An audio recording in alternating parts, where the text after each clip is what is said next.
All right. Hi, everyone. My name is Jose with the Lowell Observatory. Thank you for tuning into our interactive stargazing live stream. Um, I'm here with this particular galaxy that's up right now. We are taking some pictures with our 14-inch plane wave over at our Geo Valley Open Deck Observatory. And we have this picture up of a little lenticular galaxy, which, funny enough, is called the Darth Vader's Starfighter, because in probably much better pictures than this one, it kind of looks like the little spaceship that he flies around in the Star Wars movies. And you can sort of see at the very center, it's very dense, and then it sort of gets a little bit less dense. There's a cloud of stars around this. So a lenticular galaxy is somewhere, it's not exactly a spiral galaxy, but it's not all the way an elliptical galaxy either. It's somewhere in between where it's got a definitive disk to it, but there's still just a halo of stars. And we can sort of see that with this one. I think it's really pretty. I thought it was a good galaxy to start us off with for the evening. So at this point, we can take any requests. If anybody wants to look at anything that is up in the sky tonight, we can certainly do that, or at least attempt to do that. I think I would like to move and look at another galaxy. If we could look at NGC 1232. I have a telescope operator in the background here who's operating the telescope for me. I'm just here looking at pretty pictures while someone else does all the hard work. But this galaxy is a pretty spiral galaxy that we're going to see probably come up here in a couple seconds or so. And it's going to have a little baby tiny companion galaxy. And this galaxy has been nicknamed the Eye of God, but it looks very similar to some other spiral galaxies out there, like the Whirlpool galaxy as well. Let's turn up that exposure real quick so we can look at that. And we'll see what this looks like. This one is going to be a younger galaxy than the one that we just looked at. Lenticular galaxies tend to be a little bit older. They've exhausted all their star formation, but we can see here there's a lot of gas in the spiral arms. There's still a lot of star formation happening in this. But yeah, I just want to look at this one. I think it's a really pretty spiral galaxy that I only actually just heard about today. So we do have a few requests are already coming in.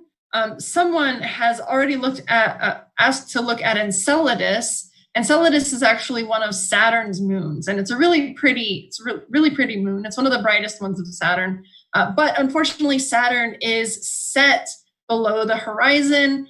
In fact, it's much too close to the sun to be seen probably until, a couple months from now in the summertime, we'll be able to see Saturn again. So it's gone for us anyway. We do have someone who has requested Sirius. So let's go ahead and move. We have Daniel Mallets who requested Sirius. So let's go move over to that. Sirius, as we know, is the brightest star in the night sky. It's actually one of my favorite stars. I think it is absolutely pretty. And if we could have our telescope operator put that on video mode so we can see the disco ball. Yeah. So this star here in Flagstaff for us is still just barely rising over the horizon. So it's low in the sky, and we have a lot of layers of atmosphere that this light is trying to get through. We're essentially looking at Sirius through a swimming pool. So we sort of get this sort of disco ball effect with those light bouncing around the atmosphere. And they're absolutely gorgeous when they're low like this. And then, of course, Sirius is known as the dog star. It's the brightest star in the constellation Canis Major. And then for Harry Potter fans, of course, Sirius is the dog. I always have to bring that little bit of trivia up. But yeah, Sirius, absolutely beautiful, gorgeous. It's a type A star. It's a bright blue star. It even has a little white dwarf companion to it, which, because it's so bright, it's incredibly difficult to see. So we can't actually look at the little white dwarf companion tonight.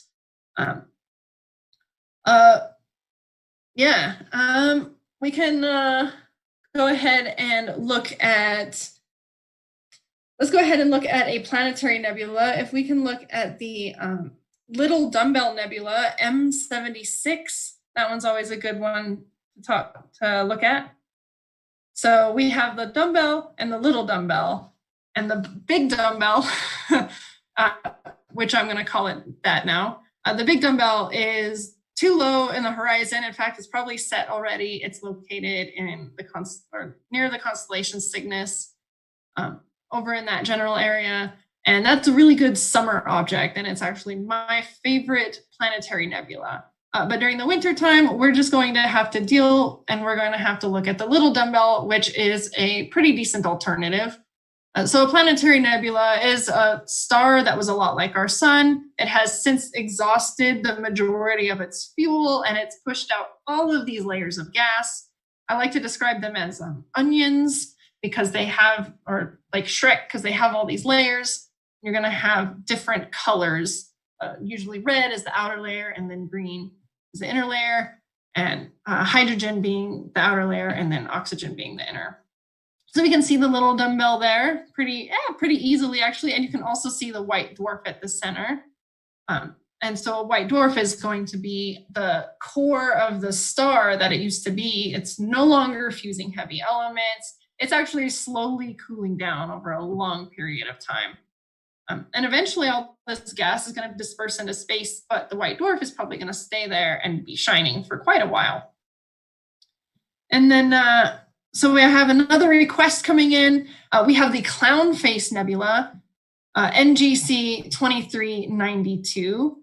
This is actually one of my favorite nebulae to look at through our big 32-inch telescope that we have at the Giovanni Open Deck Observatory. It pops out really nicely. So we're going to look at the Clown Face Nebula real quick for that. And it's another planetary nebula.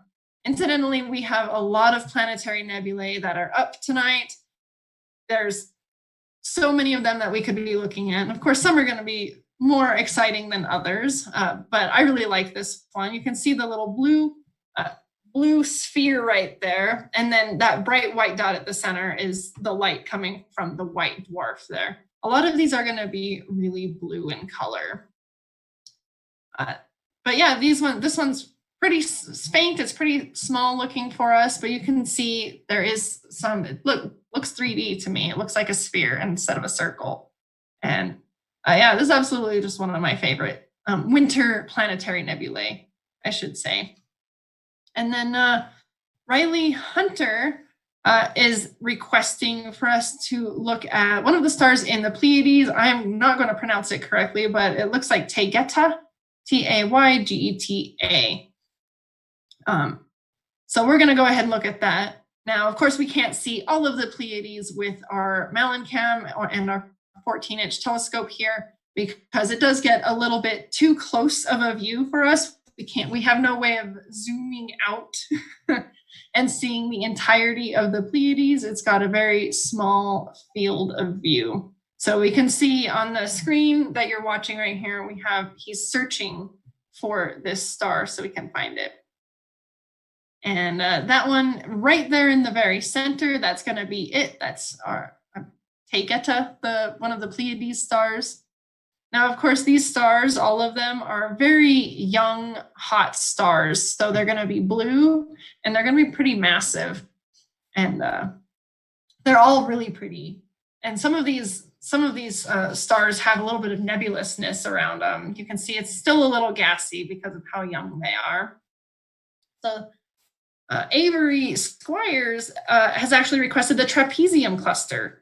And the Trapezium cluster is part of my favorite star-forming nebula, the Orion Nebula. So we'll go ahead and we'll move the telescope over to M42, the Orion Nebula, and let's get it on video first so we can see trapezium real quick. If we can lower that exposure so we can see it there. And if you want to point out the trapezium cluster for everyone, it's those 4 stars, and it's called trapezium because it kind of looks like a trapezoid sort of thing. But these are some very hot young stars that are in the center of this cloud of gas. It's called the Orion Nebula, which is currently collapsing in on itself and forming hundreds of new stars. So once we've had our fill of looking at this, we can get a high exposure picture of the Orion Nebula so we can see some of the pretty gases in it.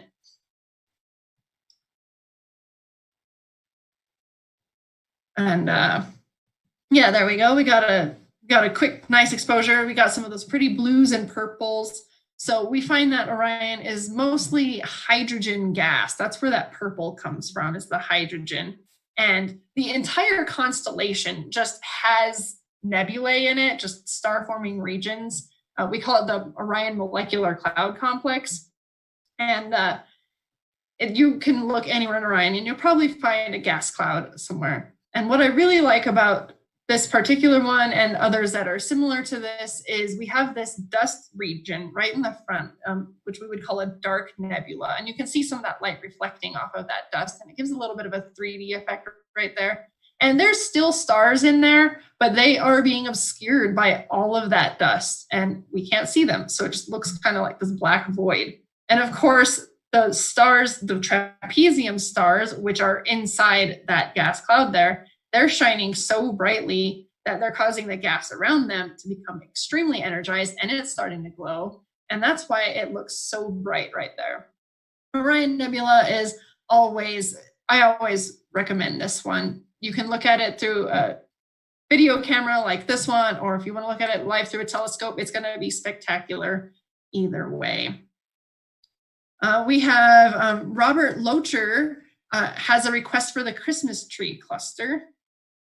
Looks like a couple people have requested that, so we're going to go ahead and look at that. I've never seen this cluster. I'm pretty excited. I don't know what I'm in for, but I hope it looks like a Christmas tree. We just got out of the holidays, and I'm still feeling the spirit. So, and this one would be NGC 2264 would be its catalog number. And we'll see what this cluster looks like. I'm assuming it's going to be probably an open cluster. There might be an open cluster with some nebulosity, especially if it's in the winter sky. We get a lot of that. We have some star trails here as the camera moves and it's continuing to take pictures. So that's what that image is that we're looking at. It looks kind of like an artist's rendition of a meteor shower. So here we have the Christmas tree cluster. It is definitely an open cluster. So open clusters are stars that are loosely bound together. They're probably migrating away from each other. I don't particularly see a Christmas tree shape, but that's okay. A lot of the times astronomers will name things after what they think it looks like, and then nobody else agrees. We get that with a lot of star clusters. Absolutely, it's really pretty though. I really like this bright star in the center there. We have IC 405, the Flaming Star Nebula. I think this is different than the Flame Nebula, which is found in Orion, and so we'll see what this one looks like. I haven't seen this one before either. And then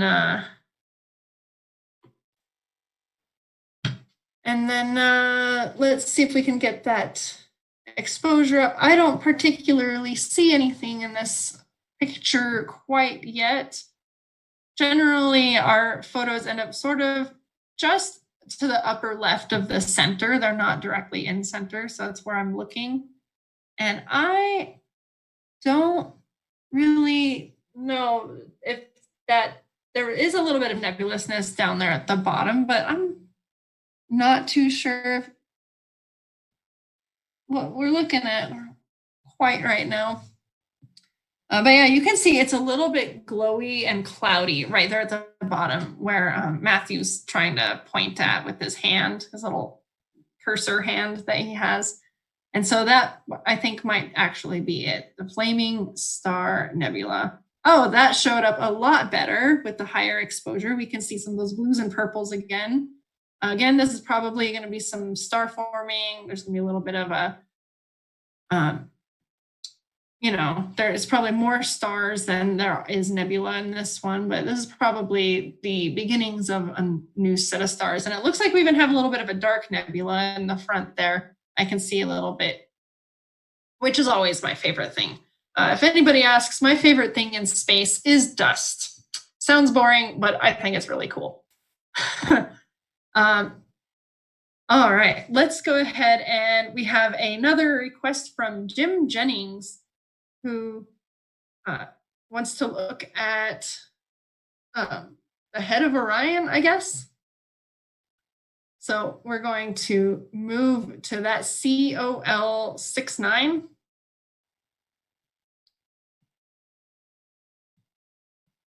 And so he's typing in, it looks like it's called Colander. Colander 69 is another catalog that we have.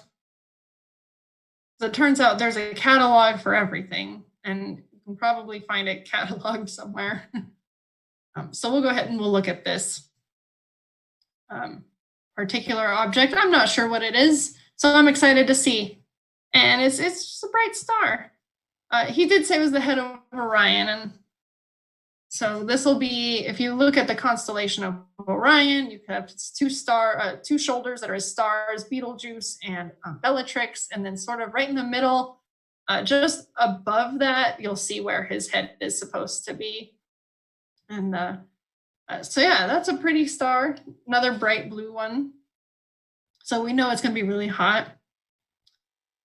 And then Eta Carinae, if it was being requested by Avery Squires, we'll go ahead and we'll try and look at Eta Carinae. I wasn't sure that we could see anything from Carina and Flagstaff, but I'm always pleasantly surprised to find out we can. I think while we wait for them, we can we're going to go ahead and skip Eta Carinae. I don't believe that we can actually see that one from here. I wasn't sure we could. So we're going to go ahead and look at a request from Bill McDonald. And he wants to look at NGC 1365. So it's another galaxy. And we'll go ahead and we'll see what this galaxy looks like.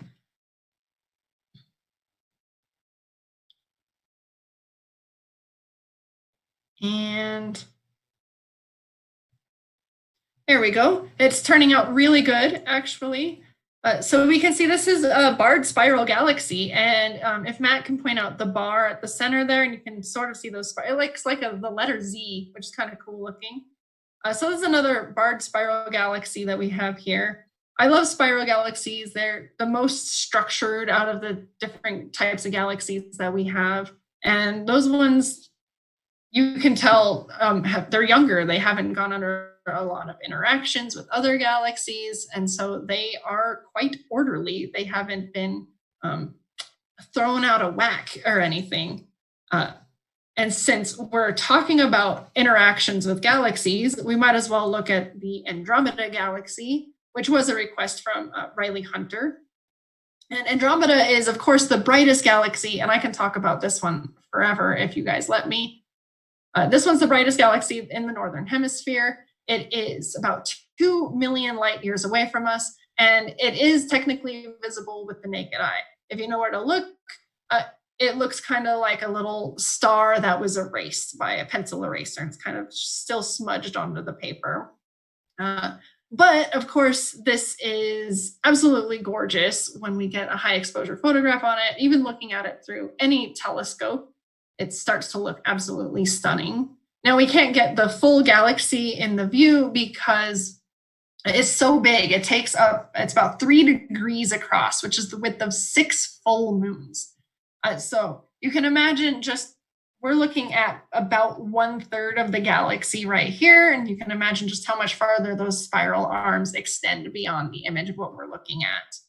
Now, we have this very bright center here. That's the galactic core. And of course, we have our dusty spiral arms, which we can see. And the Andromeda galaxy and our own galaxy, the Milky Way, are heading towards each other. And most likely there will be a collision between the two in about 4 billion years. And we will probably, it's going to be a mess. Stars are going to get thrown out all over the place. stars probably won't run into each other. They're not going to collide or anything. Stars, as it turns out, are much too far apart, relatively speaking, as opposed to galaxies, which can tend to collide with each other a lot. And so it'll be kind of a mess. And then at the end of it all, there's not going to be, not everything's going to be destroyed. There's going to be a lot of new star formation that's going to happen. And we're going to have a big elliptical galaxy as a result. And it's been nicknamed by astronomers as Melcometa, because astronomers are really clever and creative with their naming. All right, we're going to move off of this one. We're going to look at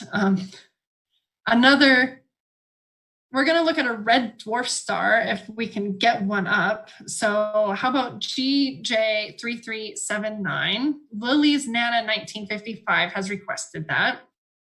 I absolutely love red dwarf stars. I've never watched the show.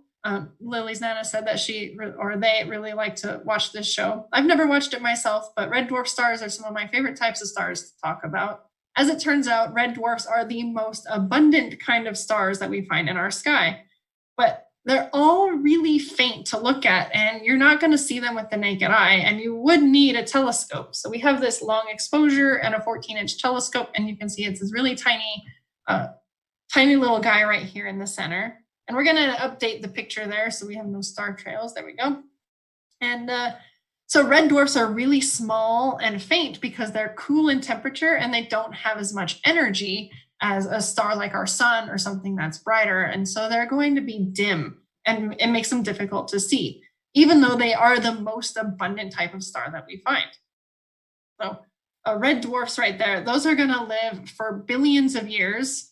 They're going to be the longest living stars that we have, really massive stars. Those tend to die off pretty soon. They go supernova within a couple million years or so. And our sun it's going to live about 10 billion years from start to finish. These red dwarf stars could even go up to 14 billion years for their lifespan. So that's a really long time. Another request from Sanyan Sharma has requested Uranus. So we might as well look at Uranus, which is honestly a great planet. It's going to look like a little blue star, a little blue dot here. And if our telescope operator is really nice, he can probably turn up the exposure and we can get some of Uranus's moons. And we can get Uranus's moons here as well. So we can look at Uranus right there. You can actually see, I can see 2 of its moons, 3 actually, if you zoom in. And Miranda and Ariel are the 2 brightest ones. And I always forget which one is which, but those are going to be those 2. And then Oberon is probably that fainter one on the left. And I bet you this other one down in the lower right that just appeared, I bet you that's one of Uranus's moons also. Couldn't tell you which one. Of course, Uranus was discovered. It was the first planet to be discovered officially by William Herschel back in the 1700s. And he wanted to name it George after King George III. I'm really glad that it was named after Uranus, the Greek god of the sky, because I don't know if George fits in with the names of the other planets very well. So we're going to go ahead and we have another request for the Sombrero galaxy. Unfortunately, the Sombrero galaxy is not up. That's located in, I think, the constellation Corvus or nearby that. And that is a spring constellation for us here in Flagstaff. And we'll see it in the southern sky at this time, probably in March or so. I do got to say the Sombrero galaxy is absolutely gorgeous to look at. It looks like what it's named. And it was the very first galaxy that Besto Slifer here at Lowell determined to be redshifted when he was doing his surveys back in the 1911 before he helped collect the data that determined that the universe is in fact expanding. So we do have about 5 minutes left. So I think I'll take Mars, and if anybody has any last requests that we want to get in, we should probably do that. Let's go ahead and let's look at Mars, and then I accidentally skipped. Someone has recommended requested a supernova remnant. So we'll look at the planet, and then we're going to look at the Crab Nebula after that. So here we have Mars. Again, Mars is another historically significant object here at Lowell Observatory. Percival Lowell, our founder, he was very fascinated with Mars. He had thought that maybe there were people living on Mars and they were digging these canals, these great big trenches that across the entire planet. And he was convinced of that because he was seeing these canals when he was looking through our historic Clark telescope, which he had built specifically to do, or he had someone build to do specifically for this. Of course, those canals we know aren't really there. Mars is in fact a dried up desert, although we have lots of evidence of there being water underneath the surface and there having once been water on the surface millions of years ago. Mars has been, for us in the sky for several months now. It is starting to creep slowly over to the western horizon, and probably in about two months or so, it's going to be gone for us until 2 years from now, and it's at opposition again. You can see a little bit of the texture. Mars isn't perfectly the same color all the way around. It's got some dark patches on that, and those are going to be some lava flows, as well as the red color, which it's famous for, which is going to be the dust in the iron oxide, or the rust in the dust. That rhymed. Let's go ahead and let's do our very last object, which I think is honestly a good object to end on, which is the Crab Nebula, which is a supernova remnant. Crab Nebula is certainly the brightest supernova remnant in the sky. For us here at Lowell, there's only 2 that we can really look at. And Crab Nebula is the one that we get to look at during the winter time. And it got its name because it sort of looks like a crab. As you'll see when this 20-second image goes through, you can see the countdown there at the bottom. So this is a supernova remnant, which means that about 1,000 years ago, a little bit more than 1,000 years ago, a star, it went supernova, meaning it exploded. It was a massive star. It had exhausted all its fuel. And as a result, its core collapsed, and it caused this chain reaction, which caused everything to explode. Supernovas are some of the most energetic events to happen in the universe. When this particular supernova occurred, which was in 1054 AD, people actually saw that with the naked eye. And this was before the invention of telescopes. And this was bright enough that, it was interesting to astronomers at the time, and it was bright enough to be seen and recognized by people. And so this one, as a result, it's really well documented. In fact, it's the first object that we have a documentation of from lots of countries or civilizations from about 1,000 years ago have written documentation about this particular event, although they didn't know what it was at the time.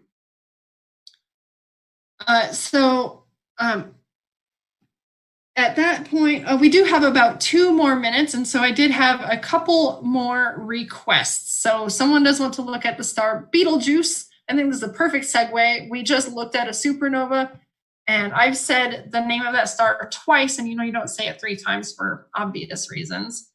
So we're going to go ahead and look at my actual favorite star. It's a red supergiant star located in the constellation Orion. And it translates to giant's armpit, which is always fun, because as you saw in the picture real quick there, it did kind of look like it was in his armpit. This is a really beautiful golden color star. It's about 600 times the size of our sun, and it is forecast to go supernova. And astronomers, when they say soon could mean 1 million years from now. So it's probably not going to happen within our lifetime, although I'd be really excited, because when it does explode, it's going to be bright enough for us to be able to see with the naked eye. It'll probably be bright enough that you'll see it during the daytime. It'll be as bright as the full moon. So this is something that if it were to happen, and everybody would notice. If it happened and Beetlejuice was up in the daytime, you would still notice. Oh no, I said it a 3rd time. Oops. But at that, I think we have one last request. I see it in there. The Dennis, I'm not going to say your last name right. I'm sorry. Dennis Nipfer has requested the Horsehead Nebula. This is a beautiful nebula. Again, it's in the Orion Molecular Cloud Complex. This one is much fainter to see, so we're going to have to probably wait about 30 seconds for the image to show up, but it's got this signature horse head shape to it. And while we let that image load up there, I might as well just remind everyone that's watching, if you want to make sure to like and subscribe to Lowell Observatory's channel. We are, in fact, a nonprofit organization, so we're being funded by the general public. If you're asking how we get our money, it's from donations from people like you.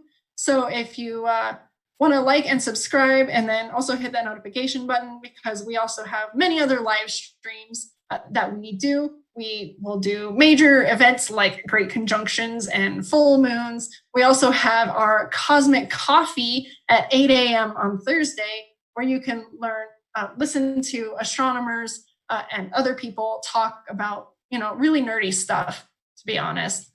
Oh, apologies, it's at 9 a.m. And of course, it's going to be 9 a.m. Here in Flagstaff in Pacific time. So, but yeah, here we have the Horsehead Nebula right here. You can see it's upside down. And if you want to, you can see the little horsehead shape to it, right? That's where it got its signature name. So this is another dark nebula. You have a little bit of emission from the stars and the gas behind it. But this is absorbing all the light from all the stars that are forming behind it and inside it. So it's just, it looks dark to us. In fact, it's actually going to be emitting in a color we can't see called infrared. And if we had a really cool infrared space camera, we would show you that and it would look really cool. But we're only working with visible light here at Lowell Observatory.